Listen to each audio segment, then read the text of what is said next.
आइए हम लोग डायरेक्शनल डेरिवेटिव से संबंधित कुछ और एग्जाम्पल समझते हैं और फिर उसके बाद से डाइवर्जेंस और कर्ल के बारे में जानेंगे। एक सवाल मेरे पास है कि find the directional derivatives of functions दिया गया है एक्स वाई जेड स्क्वायर। ध्यान दीजिए, in the directions 2i plus J minus के एट द पॉइंट इतना। इसके पीछे वाले वीडियो में क्या कह रहा था, at the directions of line दे रहा था। यहाँ पे क्या दे रहा है कि ये डायरेक्शन दे दिया गया है, एट द पॉइंट दिया गया है। तो आइए बहुत इजीली वे से हम लोग जानते हैं d phi by d s equal to units vector A dot del phi होता है। तो फाई इक्वल टू आपका दिया गया है, फाई इक्वल टू दे रहा है क्या, फाई बराबर दे रहा है, फाई बराबर दिया गया है एक्स वाई और उसके बाद से जेड स्क्वायर दिया गया है। तो इसका हम क्या निकाल लें, डेल फाई निकाल लें, अर्थात ग्रेडियंट निकाल लेते हैं, ग्रेडियंट। तो डेल फाई निकालेंगे तो डेल फाई इक्वल टू होता है, डेल बराबर हम जानते हैं del equal to i into डेवा वाई में डेवा x plus y z into डेवा वाई में डेवा वाई प्लस के इंटू डेवा वाई में डेवा जेड। तो यहाँ पे वैल्यू रख दे रहे हैं। ध्यान दीजिए, डायरेक्ट हम इसका डिफरेंशिएशन कर रहे हैं। देखिए x के सापेक्ष करेंगे तो शेष फलांश हमारे क्या हो जाएंगे, कांस्टेंट हो जाएंगे। तो x खत्म हो जाएगा, ये क्या हो जाएगा वाई जेड स्क्वायर इंटू आई हो जाएगा, प्लस y के सापेक्ष करेंगे तो y का वैल्यू 1 हो जाएगा और x ये क्या हो जाएगा यक्स जेड स्क्वायर इंटू जे हो जाएगा, और प्लस z के सापेक्ष करेंगे तो ध्यान दीजिए एक्स वाई कॉन्स्टेंट हो जाएगा तो ये हो जाएगा 2 और यक्स वाई इंटू जेड और उसके बाद से के यहाँ पे आपका हो जाएगा। अर्थात हमने वैल्यू क्या निकाल लिया, तो हमने निकाल लिया डेल फाई इक्वल टू इतना वैल्यू आ गया। इसके बाद से हम यूनिट डायरेक्शंस निकाल लेंगे, यूनिट डायरेक्शंस। तो यूनिट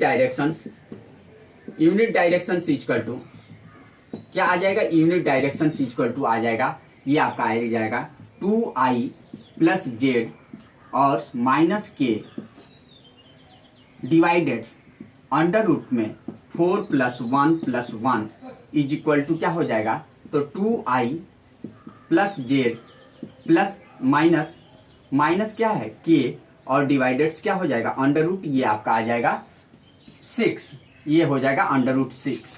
अब इसके बाद से हम फार्मूले में रख दे रहे हैं। तो फार्मूला हमको वैल्यू क्या ज्ञात करना है, तो units vector A dot del phi का वैल्यू ज्ञात करना है। तो निकाल लीजिए, ध्यान दीजिए डायरेक्ट हम मल्टीप्लाई कर दे रहे हैं, ये डायरेक्ट यूनिट डायरेक्शन हुआ और ये आपका डेल फाई आया है।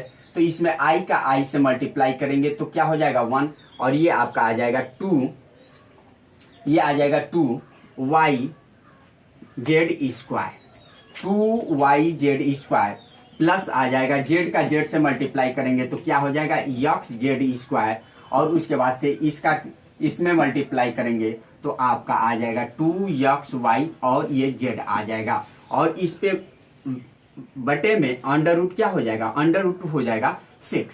अब यहाँ पे वैल्यू पुटअप कर दे रहे हैं, यहाँ पे वैल्यू क्या पुटअप कर दे रहे हैं, एट दी पॉइंट का है कि 2 3 1 पे, तो 2 3 1 पे वैल्यू पुटअप कर लीजिए। यहाँ पे हम 2 3 1 पे वैल्यू पुटअप कर ले रहे हैं तो ये आपका आ जा रहा है। ध्यान दीजिए यहाँ पे ये यहीं पे हम पुटअप कर दे रहे हैं तो ये हो जाएगा 2 और y की जगह पे 3 तो 3 और z के जगह पे 1 तो मल्टीप्लाई 1 हो जाएगा और यहाँ पे प्लस क्या हो जाएगा यक्स के जगह पे 2 और मल्टीप्लाई z के जगह पे 1 तो 1 प्लस 2 इंटू यक्स के जगह पे 2 इंटू जेड के जगह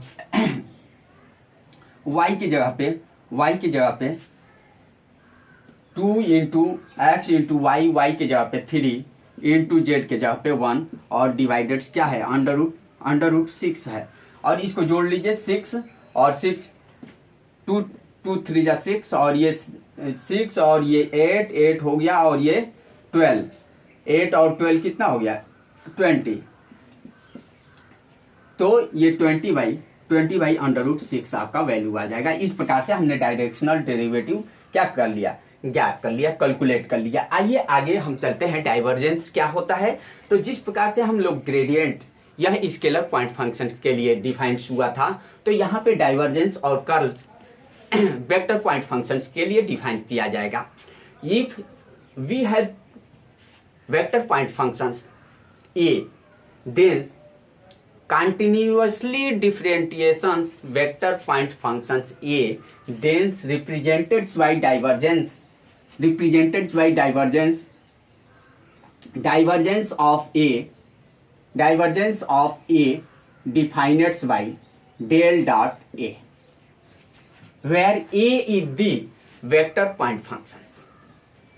यदि A क्या हो, कोई वेक्टर पॉइंट फंक्शंस हो, तो उस कंडीशंस में डाइवर्जेंस को डिफाइन किया जा सकता है. Divergence A equal to del dot A, where A is the where A equal to rights A1i plus A2j plus A3k लिखा जा सकता है. Similarly, we can define in the case of curl. If A is the differentiable continuous vector point functions, then curl is also defined by curl A equal to del cross A ये represent किया जाता है और इस प्रकार से ये define किया जाता है कि curl A equal to del cross A. आ जाइए एक सवाल हम लोग इसी पे देख लेते हैं. आपसे ये पूछा जा रहा है और इस कंडीशंस में हम लोग यहाँ पे चाहें तो डाइवर्जेंस इसको लिखेंगे तो लिख सकते हैं divergence of constant vectors A is a constant. क्या एक इसी पे एग्जांपल है कि divergence of constant vectors A is a constant. क्या सवाल है कि डाइवर्जेंस ऑफ